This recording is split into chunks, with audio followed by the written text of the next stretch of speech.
Aquí, por acá. Muy bien, estamos. Muy bien, bueno, bienvenidos al culto virtual familiar de la Primera Iglesia Bautista de Cartago. Hoy vamos a ver el último de los pactos que Dios hizo con el hombre en la palabra de Dios.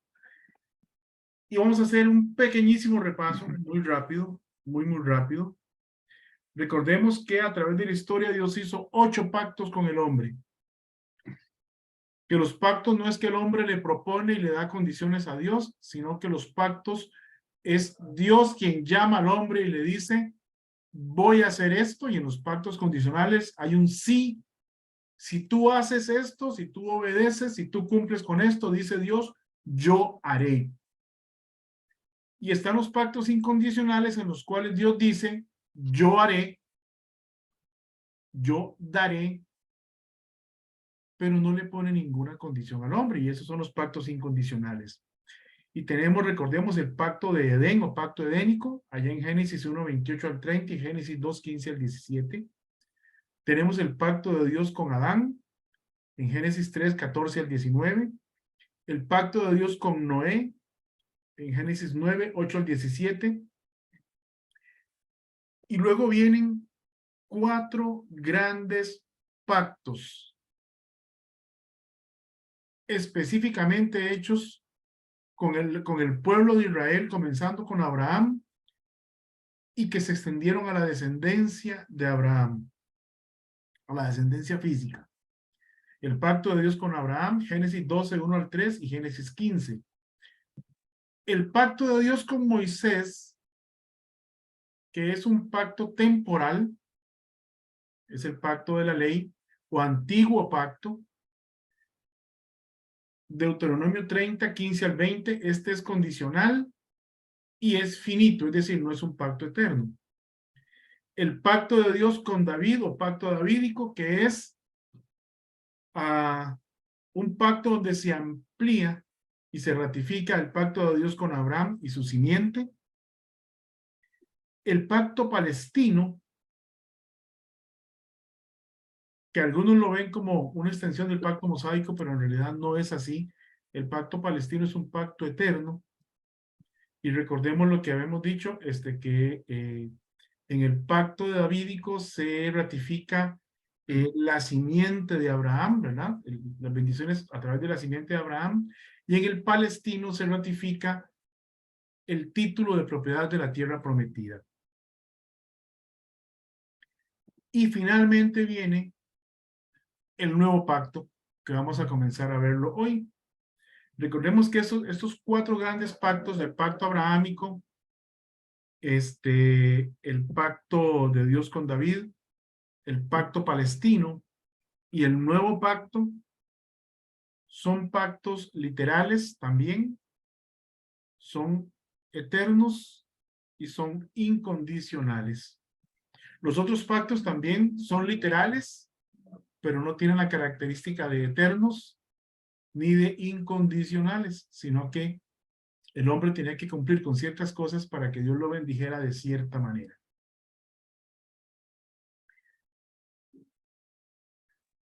Con respecto a la importancia del nuevo pacto, Pentecost nos dice en su libro, el nuevo pacto garantiza a Israel un corazón convertido como el fundamento de todas sus bendiciones. De acuerdo con el principio del Antiguo Testamento, de que tal conversión no puede efectuarse permanentemente sin derramamiento de sangre, este pacto necesita un sacrificio aceptable a Dios como fundamento sobre el cual es instituido, por cuanto la ofrenda del Hijo de Dios es el centro, por cuanto la ofrenda del Hijo de Dios es el centro del muy antiguo plan de redención, y ya que este pacto está vinculado con esa ofrenda, está unida a él una gran importancia. Todo el pacto cobra importancia además por los intentos de las escuelas alegóricas de mostrar que en la iglesia se están cumpliendo los pactos de Israel. Es decir, hay algunos hermanos que por un error en la interpretación están diciendo que la iglesia es el nuevo Israel y que todas las promesas hechas al pueblo de Israel a la simiente de Abraham se van a cumplir en la iglesia en este tiempo que estamos viviendo.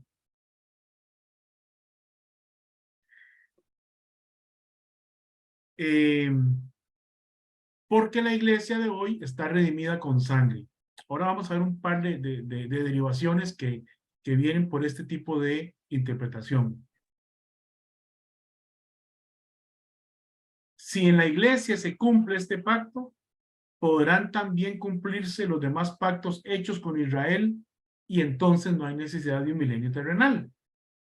Debido a estas consideraciones, este pacto debe ser examinado. Y aquí vamos a estar varios miércoles porque este pacto,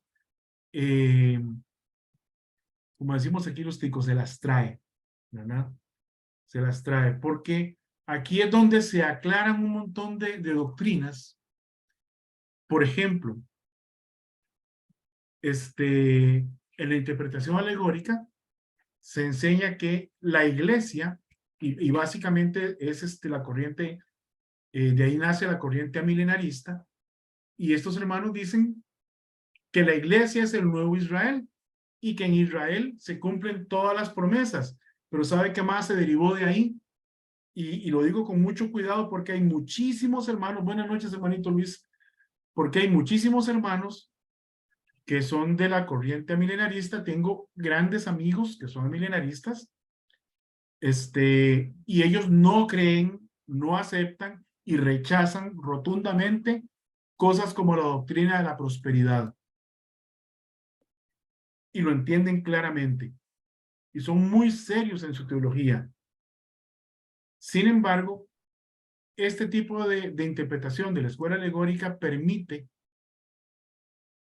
que haya quienes enseñen la doctrina de la prosperidad. ¿Por qué? Porque a Israel se le prometió prosperidad, porque a Israel se le prometió bendición material, y entonces si la iglesia es el nuevo Israel, tiene que caer en las bendiciones materiales de Israel también, lo cual no es cierto. Eso para decir una. Y si la iglesia fuera el nuevo Israel, entonces la iglesia tendría que poseer la tierra prometida, con base en todo lo que hemos venido estudiando. Y eso tampoco está sucediendo ni va a suceder. ¿Cuándo se instituye este pacto? Este pacto es profetizado en Jeremías 31 al 34. Y luego es explicado ampliamente en Hechos, capítulos 8, 9 y 10. En Hebreos. En Hebreos 8, 9 y 10 se explica ampliamente este pacto. Y antes de entrar a leer los textos, ¿qué pasa en el libro de Hebreos? Bueno, el autor de Hebreos, no vamos a discutir si fue Pablo o fue Apolos o algún otro, simplemente el autor de Hebreos, que no se identifica a sí mismo en el libro de manera directa, cuando le escribe a estos hermanos, les hace un recordatorio de todas las cosas que para ellos eran supremas. Y el libro de Hebreos básicamente lo que viene haciendo es enseñándole a los israelitas que Jesús, el Hijo de Dios, es superior a la ley, es superior a Moisés, es superior a los sumos sacerdotes, etcétera, etcétera, ¿verdad? Y que en él se cumple todas las figuras y todas las promesas del del Antiguo Testamento. Ahora sí leemos Jeremías 31 al 34. He aquí, vienen días, dice Jehová, en los cuales haré nuevo pacto con la casa de Israel y con la casa de Judá. Vea qué específico que es el Señor cuando hace la profecía de este pacto. ¿Con quién hace el pacto? Con la casa de Israel y con la casa de Judá. Dice el versículo 32, no como el pacto que hice con sus padres el día que tomé su mano para sacarlos de la tierra de Egipto. ¿Cuál fue el pacto que hizo con los padres de estos israelitas a los que ahora hablaba cuando los sacó de Egipto? El pacto mosaico. El pacto mosaico que se dio en el monte Sinaí. Exactamente. El pacto mosaico. sigo leyendo, porque ellos invalidaron mi pacto, aunque yo fui un marido para ellos, dice Jehová. Es decir, el pacto mosaico era un pacto condicional. Y como ellos no cumplieron, invalidaron ese pacto. Verso 33. Pero este pacto que haré con la casa de Israel después de aquellos días. Esa frase es importantísima. ¿Se acuerdan esa frase cuando le estudiamos viendo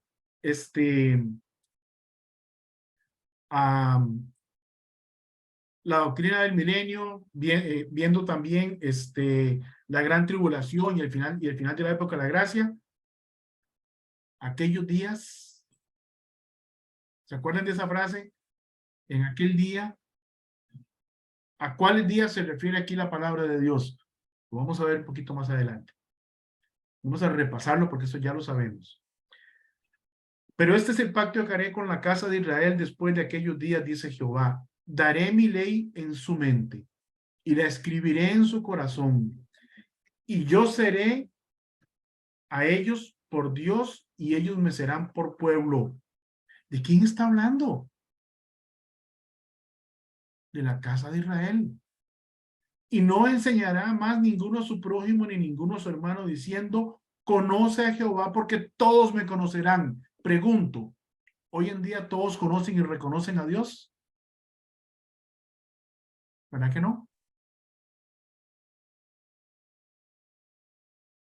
Si alguno quiere participar, recuerde que esto es participativo. Yo sé que yo me robo el micrófono, pero a nadie se le impide participar. Es bueno que participemos. ¿Ok? Porque todos me conocerán, desde el más pequeño hasta el más grande, dice Jehová, porque perdonaré la maldad de ellos y no me acordaré más de su pecado. Aquí profetiza el Señor este nuevo pacto. No voy a leer los capítulos de Hebreos porque se nos iría la noche leyéndolos, pero les pido que por favor esta semana lean, no una vez, sino varias veces, Hebreos capítulo 8, Hebreos capítulo 9 y Hebreos capítulo 10, porque vamos a estar abordando estos pasajes en diferentes momentos. Bien. Hermano Rubira, le iba a consultar algo que no es el tema, pero como tocó el libro de Hebreos, yo estoy estudiando el libro de Hebreos con unas hermanas los miércoles, hoy tengo libre, así que hoy soy de todos ustedes. Qué bueno. Pero se relataba de que sí, no se sabe quién es el autor, pero la hermana que nos está dando la charla y demás hermanas, enfatizan de que el Señor le habla directo a tanto a Israel como a nosotros los gentiles. ¿Verdad? Que podemos aplicar esto a nuestras vidas y como usted ahora mencionó que esto era solo para Israel, entonces quiero que me aclare. Ok, ¿Me explico? recuerden que los hebreos a los que se les envía esa carta son judíos convertidos al cristianismo. Y las cosas que se mencionan en el libro de Hebreos son cosas del conocimiento histórico de los israelitas, no de los gentiles. Ahora, toda palabra es inspirada por Dios y útil para enseñar, para redarguir, para corregir, para instruir en justicia, a fin de que el hombre de Dios sea perfecto, enteramente preparado para toda buena obra. Las enseñanzas del libro de Hebreos las podemos aplicar a nuestra vida, y de hecho ahí hay muchísima doctrina que la iglesia aprende, pero tenemos que entender la intención del libro era introducir a estos judíos en la fe de Jesucristo, para que entendieran cuál era su lugar en la época en la que estamos, que es la gracia. Porque no estamos en el reino, ¿ok? No estamos en el reino, sino que estamos en la gracia. Es algo que vamos a aclarar también en este estudio. Muy bien, continuamos. Don Erin, perdón, ¿cuáles eran los pasajes?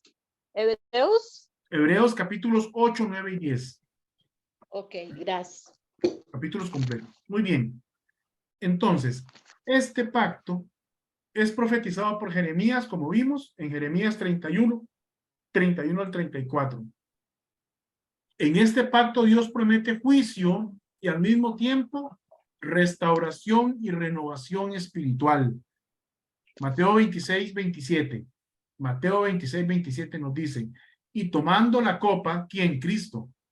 Y habiendo dado gracias, les dio, diciendo, bebed de ella todos, porque esto es mi sangre del nuevo pacto, que por muchos es derramada para remisión de los pecados. Ahora vamos con Hebreos 8, 5 al 13. Hebreos 8, 5 al 13. Por lo cual entrando en el mundo, dice, ¿quién está entrando en el mundo? ¿De quién está hablando? De Cristo. De Cristo mismo. Por lo cual entrando en el mundo dice, sacrificio y ofrenda no quisiste, mas me preparaste cuerpo. Holocausto y expiaciones por el pecado no te agradaron. Entonces dije, he aquí que vengo, oh Dios, para hacer tu voluntad. Como en el rollo del libro está escrito de mí. Y recordemos que ese Cristo era un hombre, un ser humano, como usted y como yo. Mortal, en un cuerpo mortal. Que era 100% hombre y 100% Dios, como estudiamos en una ocasión cuando vimos Cristo en el milenio, pero ese es otro tema. Pero él lo que vivió, lo que sufrió, lo que él sintió, lo sintió como un hombre, no como Dios. Diciendo primero, sacrificio y ofrenda y holocaustos y expiaciones por el pecado no quisiste ni te agradaron, las cuales cosas se ofrecen según la ley. Luego, diciendo, he aquí que vengo, oh Dios, para hacer tu voluntad, quítalo primero para establecer esto último. En esa voluntad somos santificados. Aquí está el autor de Hebreos explicándole a los receptores de la carta. En esa voluntad somos santificados mediante la ofrenda del cuerpo de Jesucristo, hecha una vez para siempre. Y ciertamente todo sacerdote está día tras día ministrando y ofreciendo muchas veces los mismos sacrificios que nunca pueden quitar los pecados. Pero Cristo, habiendo ofrecido una vez para siempre un solo sacrificio por los pecados, se ha sentado a la diestra de Dios. De ahí en adelante, esperando hasta que sus enemigos sean puestos por estrado de sus pies. Y ahí les está enseñando a estos hebreos la superioridad de Cristo. ¿Y hay enseñanza para nosotros? Claro que la hay. Ahí hay seguridad de salvación. Es imposible perder la salvación. ¿Por qué? Porque Cristo ofreció sacrificio una vez y para siempre. Cristo murió por el pueblo de Israel y resucitó para que este nuevo pacto pueda cumplirse. Sí, pero no murió dos veces, murió solo una vez. Y eso incluye también la iglesia, que viene por causa de el rechazo de los israelitas a Cristo como su rey. Y por eso es que el nuevo pacto no se puede cumplir en este tiempo, ni se ha cumplido. Ahorita vamos a ver las razones. Tercero, este pacto está sellado con la sangre de Cristo. Primera de Corintios 10:16. Dice, Primera de Corintios 10:16. La copa de bendición que bendecimos no es la comunión de la sangre de Cristo. El pan que partimos no es la comunión del cuerpo de Cristo. Primera de Corintios 11:25 nos dice, asimismo tomó también la copa, después de haber cenado, diciendo, esta copa es el nuevo pacto en mi sangre, haced esto todas las veces que la bebiereis en memoria de mí. ¿A quién le dio esa ordenanza? A la iglesia. Y recordamos ese nuevo pacto que nos bendice a nosotros. ¿Por qué? Porque sin el sacrificio de Cristo no estaríamos aquí. Sin la obra de Cristo no existiríamos como iglesia. Pero eso no significa que las bendiciones ofrecidas a Abraham, a Isaac, a Jacob, a David, sean para la iglesia. Hay bendiciones específicas. Y recuerde que a Abraham también se le dijo que en su simiente serían benditas, ¿qué? Todas las Todas las todos los pueblos de familias la de la tierra. tierra. Y esa es la parte que nos toca a nosotros. ¿Y quién es la simiente si no es Cristo? Entonces, por eso es que nosotros tenemos bendiciones, pero no porque seamos el nuevo Israel. Cuarto, este pacto es un pacto hecho con Israel, así como el antiguo pacto, se refiere al pacto mosaico. Jeremías 31, 31 al 32, he aquí vienen días, dice Jehová, en los cuales haré nuevo pacto con la casa de Israel y con la casa de Judá, no como el pacto que hice con sus padres el día que tomé su mano para sacarlos de la tierra de Egipto. La iglesia no fue sacada de Egipto, porque ellos invalidaron mi pacto, los israelitas, aunque yo fui un marido para ellos, dice Jehová. Quinto, el antiguo pacto fue dado desde el monte Sinaí, el nuevo pacto desde el monte Calvario. Vamos a Hebreos 7, 22 al 27. Hebreos 7, 22 al 27. Por tanto, Jesús es hecho fiador o garante de un mejor pacto. Y los otros sacerdotes, y aquí es donde se le está enseñando a los israelitas la superioridad del sacerdocio de Cristo, y el pasaje lo explica.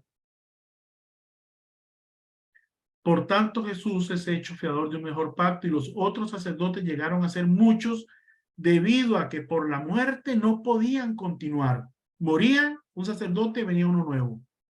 Mas este, Cristo, por cuanto permanece para siempre, tiene un sacerdocio inmutable, por lo cual puede también, y ojo aquí esta frase, verso 25, por lo cual puede también salvar perpetuamente a los que por él se acercan a Dios, viviendo siempre para interceder por ellos. ¿Qué garantía más grande de salvación nos da Cristo? Y esto, que es una bendición del nuevo pacto, es parte de la bendición ofrecida a todas las familias de la tierra. El sacrificio de Cristo alcanza para que todos seamos salvos si nos arrepentimos.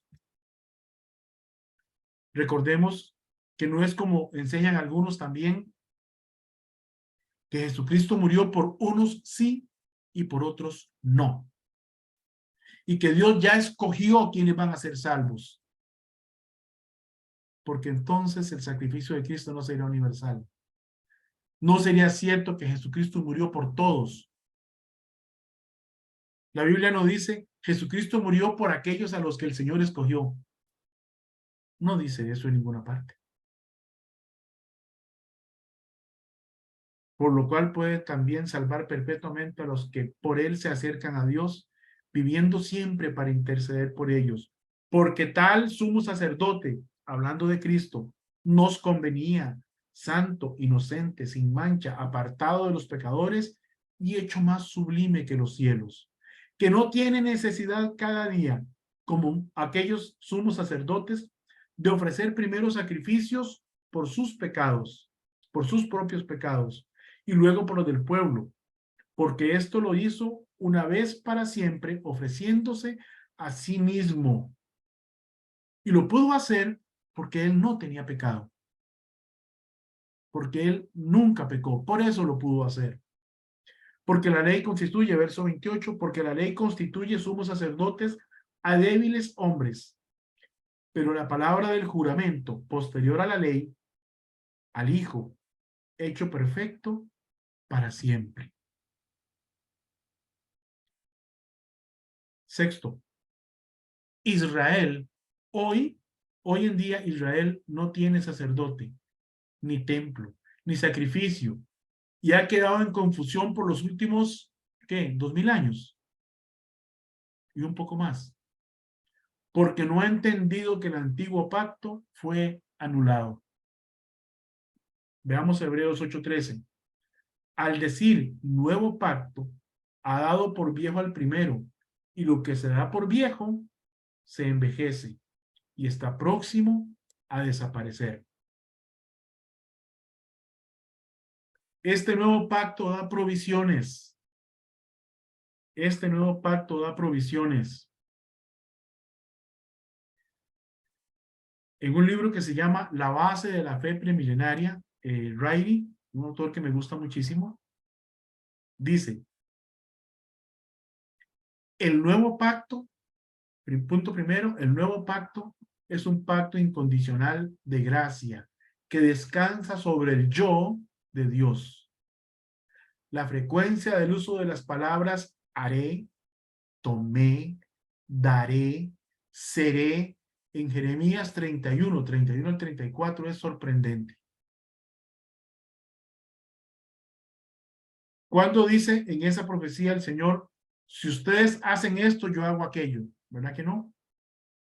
El Señor ahí se compromete consigo mismo a hacer en favor del pueblo que él escogió, el pueblo de Israel.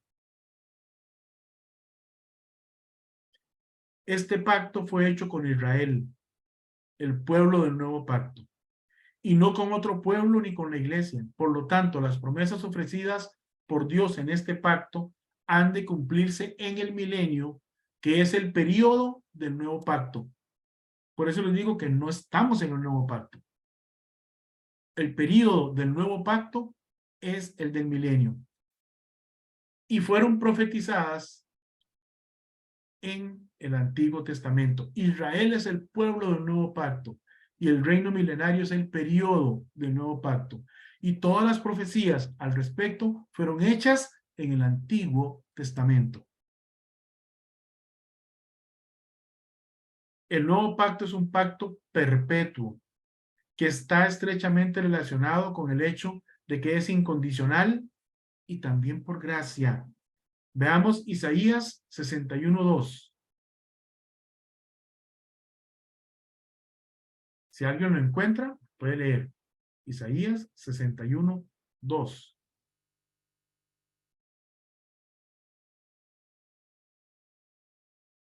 Y vamos a ver, Lidia, ¿poder leer? Ezequiel 37:26. ¿Isaías qué, don Eric? Isaías 61:2. Ujú. Es que ahora me entró la duda de si es 2 o 20 porque puede que yo haya... Bueno, leo el 2 y si no, leemos el 20. Correcto. Ok, 61:2. A proclamar el año de la buena voluntad de Jehová y el día de venganza del Dios nuestro, a consolar a todos los enlutados. Muy bien. ¿Cuál día? El año de la buena voluntad de Jehová y el día de De venganza venganza. del Dios nuestro. Y recuerden, ¿a qué viene Cristo? ¿A qué viene Cristo después de la tribulación? ¿Qué pasa al final de la tribulación? Viene el juicio de las naciones. Al final de la Derrota a tribulación. todos sus enemigos, claro. Juzga a las naciones, aquellas que maltrataron a Israel. Recuerden que toda la tribulación es por causa de Israel. Y el Señor se va a vengar de aquellos que hicieron daño a su pueblo Israel. Bien. El nuevo pacto también promete impartir una mente y un corazón renovados, que podríamos llamar regeneración. Veamos Isaías 59:21. Isaías 59:21. Lo leo, hermano. Lo leo, don Eric. Léalo. Bueno, voy Isaías 59:21. Ujú. Y este será mi pacto con ellos, dijo Jehová.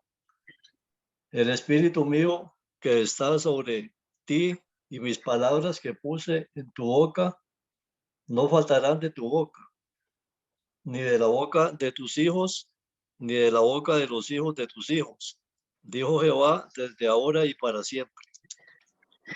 Muy bien. Y Jeremías 31:33.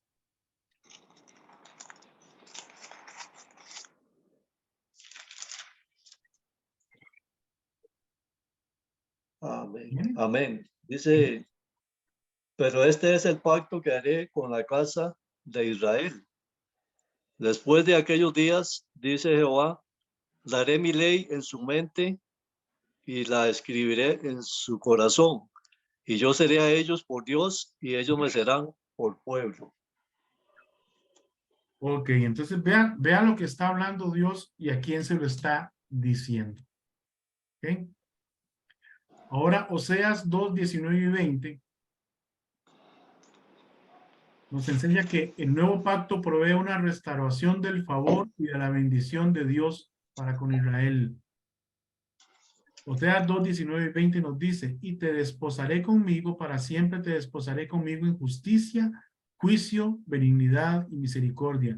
Y te desposaré conmigo en fidelidad y conocerás a Jehová. Porque hay quienes enseñan que Israel fue desechado y que va a ser destruido para siempre, exterminado, y no es verdad. Toda la Biblia, e inclusive en el Apocalipsis, encontramos cómo Dios sigue luchando por su pueblo, cómo Dios sigue buscando a su pueblo y cómo Israel al final de la tribulación como nación finalmente entrega su corazón al Señor. Veamos Isaías 61:9, por favor. Isaías 61:9. Dice, y la descendencia de ellos será conocida entre las naciones, y sus renuevos en medio de los pueblos, todos los que vieren reconocerán que son linaje bendito de Jehová. Y está hablando del linaje de Abraham, está hablando del linaje de Israel. ¿Quién lo reconocerá? Todos los pueblos. Quinto, el perdón del pecado también está incluido en el pacto. Jeremías 31:34 en la parte final dice, porque perdonaré la maldad de ellos y no me acordaré más de su pecado. Vea qué interesante que no dice sus pecados,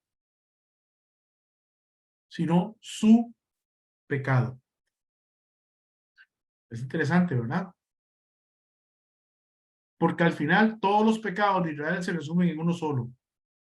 Le dieron la espalda a su Dios. Desobedecieron a Dios. Sexto, la morada del Espíritu Santo también está incluida. Esto se puede ver comparando Jeremías 31:33 con Ezequiel 36:27. Alguien que me busque Ezequiel 36:27 y yo leo Jeremías 31:33, porque lo tengo por acá. Jeremías 36. 27. Y pondré dentro de vosotros mi espíritu y haré que andéis en mis estatutos y guardaréis mis preceptos y los pongáis por obra. Dios pondrá en ellos su espíritu y hará que ellos en dos platos le obedezcan. Jeremías 31:33, pero este es el pacto que haré con la casa de Israel después de aquellos días, dice Jehová. Daré mi ley en su mente y la escribiré en su corazón, y yo seré a ellos por Dios y ellos me serán por pueblo. Recordemos, Dios tiene un programa especial para la iglesia, pero también tiene un programa especial para Israel.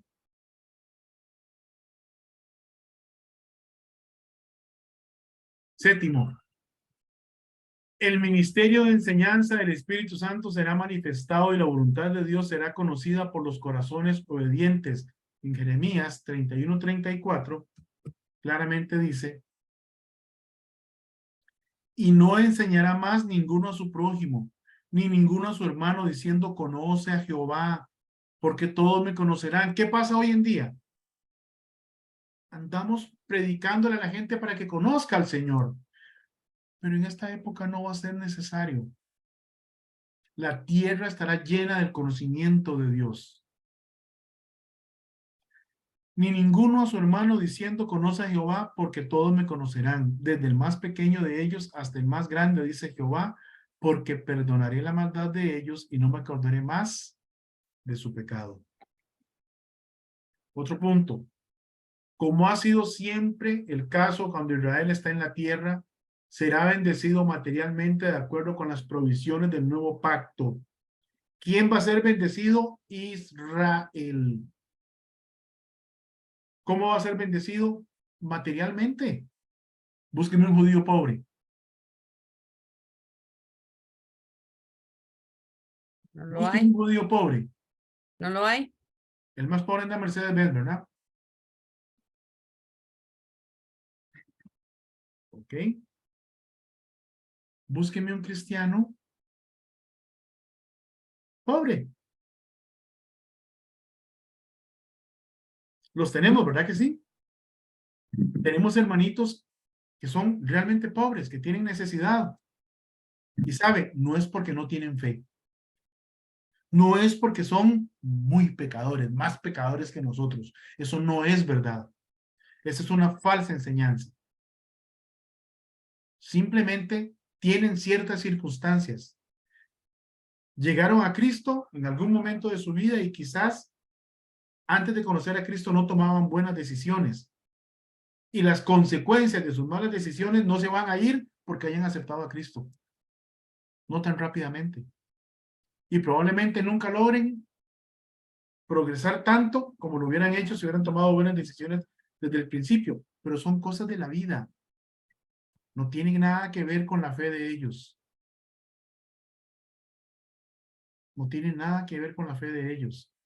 Si así fuera, todos nosotros seguiríamos con pinches de Bill Gates y de Elon Musk. Seríamos multimillonarios. Pero no es cierto, porque a la iglesia no se le prometió riqueza material. ¿Sabe qué se le prometió a la iglesia? Persecución, sufrimiento y dolor. ¿Se acuerdan cuando vimos hace ya va muchos meses las promesas de Dios para la iglesia? Y la promesa más grande y más linda que se le prometió a la iglesia fue: he aquí yo estoy con vosotros todos los días hasta el fin del mundo. Y es condicional. Id por todo el mundo y predicad el evangelio a toda criatura. Esa es la condición. Y si estamos haciendo eso, Él está con nosotros en ese trabajo. No somos Israel, hermanos. Ni siquiera de forma espiritual. Somos la iglesia de Cristo. Veamos. Vamos a ver. Lidia, ¿me buscas Jeremías 32:41, por favor? Hermanita Teresa, usted me busca Isaías 61:8. Y vamos a ver, Luis, ¿vos podés leer? ¿Tenés ahí? Claro. Léeme, por favor, Ezequiel 34:25 al 27. Listo. Listo. Jeremías 32:41. Y me alegraré con ellos, haciéndoles bien, y los plantaré en esta tierra en verdad, de todo mi corazón y de toda mi alma. Ok, ¿los plantará dónde? En esta tierra, y se refiere a la tierra que les prometió. La iglesia no está en Israel, la tierra no tiene todo Palestina. ¿Recuerdan el tamaño de esa tierra, que eran como 30 millones de kilómetros cuadrados? La iglesia no está ahí, no estamos ahí, estamos por todo el planeta. E Israel no posee toda la tierra. Entonces los pactos con Israel no se han cumplido. Isaías 61:8. Porque yo Jehová soy amante del derecho, aborrecedor del latrocinio para holocausto. Por tanto, afirmaré la verdad. Por tanto, afirmaré en verdad su obra y haré con ellos pacto perfecto. Muy bien, entonces Dios está Perpetuo, diciendo, perdón. ok, el latrocinio es hurto, fraude. ¿Okay? Una palabrilla que ya casi no se usa. hurto, fraude. Los abogados sí la usan un poquillo. Yo tuve que buscarla en el diccionario. Muy bien, Ezequiel 34, 25 al 27. Y estableceré con ellos pacto de paz, y quitaré de la tierra las fieras, y habitarán en el desierto con seguridad, y dormirán en los bosques. Y daré bendición a ellas y a los alrededores de mi collado. Haré descender la lluvia en su tiempo, lluvias de bendición serán. El árbol del campo dará fruto, y la tierra dará fruto, y estará sobre la tierra con seguridad. Y sabrán que yo soy Jehová, cuando rompa las coyunturas de su yugo y los libere, y los libre de la mano de los que se sirven de ellos. Muy bien, y está hablando de Israel. 9. El santuario será reconstruido en Jerusalén, porque escrito está, y pondré mi santuario entre ellos para siempre, estaré en medio de ellos mi tabernáculo. Ahí mismo, Luis, que está cerquita, Ezequiel 37, 26 al 27. Ya, a la vuelta de la página.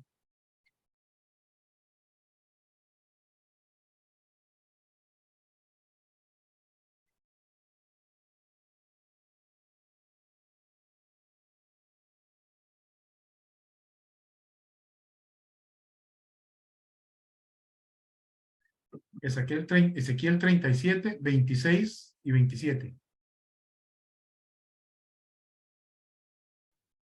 Ok, perdón, es que tenía el micrófono apagado. Ah, ok. Haré con ellos pacto de paz, pacto perpetuo, serán con ellos y los estableceré y los multiplicaré y pondré mi santuario entre ellos para siempre.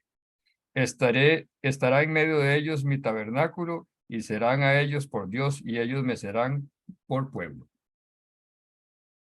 ¿Quiénes usan el tabernáculo? Los judíos. No es algo dado a la iglesia, ¿cierto? Muy bien. Cesará la guerra y reinará la paz, de acuerdo con Oseas 2:18, que dice: en aquel tiempo haré para ti pacto con las bestias del campo, con las aves del cielo, con las serpientes de la tierra, y quitaré de la tierra arco y espada y guerra, y te haré dormir segura. Le está hablando A Israel. a Israel, a su pueblo. La sangre del Señor Jesucristo es el fundamento de todas las bendiciones del nuevo pacto. Porque por la sangre de tu pacto serás salva. Yo he sacado tus presos de la cisterna en que no hay agua. Zacarías 9:11. Y como pueden ver, no es que no hay algunas referencias al nuevo pacto en el Nuevo Testamento. Hebreos es una gran referencia. En Mateo y en Marcos hay referencias. Las vamos a ver la próxima semana. ¿Okay? Pero resumiendo, hasta donde llegamos, puede decirse que hasta donde la enseñanza del Antiguo Testamento sobre el nuevo pacto se refiere, el pacto fue hecho con el pueblo judío. Su periodo de cumplimiento es a un futuro, es decir, en el Antiguo Testamento, este nuevo pacto era un pacto futuro, y en el Nuevo Testamento sigue siendo un pacto futuro. Y aún hoy para nosotros, el nuevo pacto es un pacto futuro. Comenzará cuando el libertador venga. Hay un pasaje en Romanos. Ahorita lo vamos a ver. Y continúa por toda la eternidad. Sus provisiones para la nación de Israel son gloriosas y descansan y dependen todas sobre la misma palabra de Dios. Hay un pasaje en Romanos. Denme un segundo porque creo que no lo anoté. Creo que es en Romanos 8. Denme un segundo y ya se los voy a dar para que entendamos eso que acabo de decir.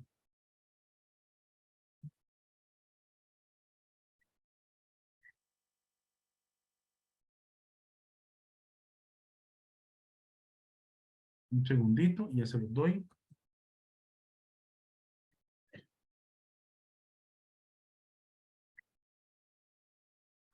No, en Romanos 11, por favor. Vamos a Romanos 11, 26.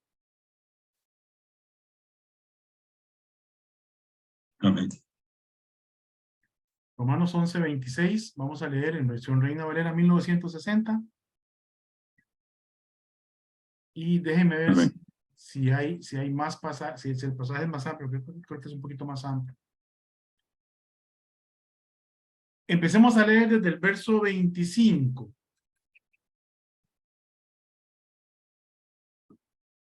¿Y por qué aparece esto en Romanos? Okay, para entender un poco el pasaje. Recordemos que la iglesia en Roma se cree que fue fundada por judíos que muy probablemente se convirtieron allá cuando los apóstoles predicaron en Hechos 2, ¿verdad? Que habían judíos de todas las naciones bajo el cielo, ¿verdad? Que tenían que venir, ¿no? Venían a una peregrinación y ahí se les predicó, se convirtieron y cuando regresaron a sus lugares, algunos de estos eran romanos, regresaron a su ciudad Roma, comenzaron la iglesia, a la cual luego se unieron gentiles. Y entonces se daba una lucha entre judíos y gentiles en la iglesia en Roma. Y entonces Pablo, y aquí sí, con seguridad sabemos que fue el apóstol Pablo, en el libro de Romanos pone a cada grupo en su lugar. Y recuerden que en el mismo libro de Romanos se echa porque no hay judío ni griego, no hay esclavo ni libre, porque todos somos iguales en Cristo. Al final, en eso se resume la enseñanza en esta parte. Y aquí está poniendo en su lugar a los judíos. Sin embargo, les está recordando que también para ellos hay promesas preciosas. Dice el verso 25, porque no quiero, hermanos, que ignoréis este misterio, para que no seáis arrogantes en cuanto a vosotros mismos. Le está hablando a los cristianos judíos de la iglesia de Roma. Que ha acontecido a Israel endurecimiento en parte hasta que haya entrado la plenitud de los gentiles. ¿Se acuerdan que la plenitud de los gentiles fue algo que estudiamos cuando vimos Cristo en el milenio? Y luego todo Israel será salvo. Esto sucede inmediatamente después de la tribulación, al final de la tribulación. Y dice, como está escrito, vendrá de Sión el libertador que apartará de Jacob la impiedad. Para que podamos entender por qué estas cosas no van a suceder en este tiempo ni en el que sigue. Porque tiene que venir Cristo. Cristo mismo para cumplirlas. Por esa razón no pueden suceder. Bien, mis hermanos, la próxima semana vamos a ver qué clase de pacto es el nuevo pacto. Vamos a ver también el cumplimiento del nuevo pacto. Vamos a ver que el nuevo pacto debe seguir, o sea, debe ser después del retorno de Cristo, como acabamos de ver en este pasaje. Vamos a ver la relación de la iglesia con respecto al nuevo pacto. ¿Okay? Entonces puede ser que estemos un par de miércoles más, tal vez unos 3 miércoles más, en este interesantísimo nuevo pacto, en el cual muchos se confunden, básicamente porque tienden a poner a la iglesia en el lugar de Israel. Y como ya hemos estudiado a través de los diferentes pactos, a través de las dispensaciones, eso no es posible si tenemos una sana interpretación de las Escrituras. Israel es el pueblo de Dios, escogido por Dios, la nación que Dios escogió. Ahora, en este tiempo, nosotros somos el pueblo de Dios, sí, la iglesia, pero no somos Israel. Israel está en stand-by ahí. Israel no quiere reconocer a Jesucristo como su rey. Y eso va a suceder después de la tribulación y entonces Israel será restaurado. Porque Dios no ha abandonado a su pueblo. ¿Recuerdan las promesas que le hizo Dios a David? Que dijo que él no se olvidaría de sus promesas, que dijo que él no le mentiría a David. Son promesas que afectan a todo el pueblo de Israel. Ahora, qué importante esto para nosotros como iglesia, como hijos de Dios, en el tiempo de la gracia. Porque cuando el pasaje dice después de aquellos días, y lo que se menciona en Romanos 11, 26 y 27, está hablando de la gran tribulación. Un periodo que va a ser terrible para toda la humanidad. Un periodo de castigo y sufrimiento por causa del pueblo de Israel, donde la iglesia no va a estar. La iglesia va a estar ¿dónde? En el cielo, en el trono de Cristo y en las bodas del Cordero. Y aquí en la tierra, tribulación y angustia a toda la humanidad. Y la única forma de escapar de eso es reconociendo a Jesucristo como Salvador personal hoy. ¿Y por qué digo hoy? Porque ninguno de nosotros tiene la seguridad de que va a abrir los ojos en este mundo mañana. Ninguno. Ni los que estamos aquí en vivo, ni los que están viéndonos a través de redes sociales, ni los que nos van a ver en diferido cuando esta predicación se publique. Nadie tiene la seguridad de que va a vivir el siguiente minuto. Por eso el tiempo para arrepentirse, el tiempo para reconocer a Cristo como único y suficiente Salvador personal es hoy. Y hoy usted puede ser parte del pueblo de Dios, parte de la iglesia, parte de la familia de Dios, por medio de Jesucristo nuestro Salvador. Que Dios me lo bendiga y nos vemos Dios mediante el próximo miércoles a la misma hora para continuar con este interesante estudio del nuevo pacto. Voy a terminar acá la transmisión. Un segundito. Y voy a terminar acá la grabación.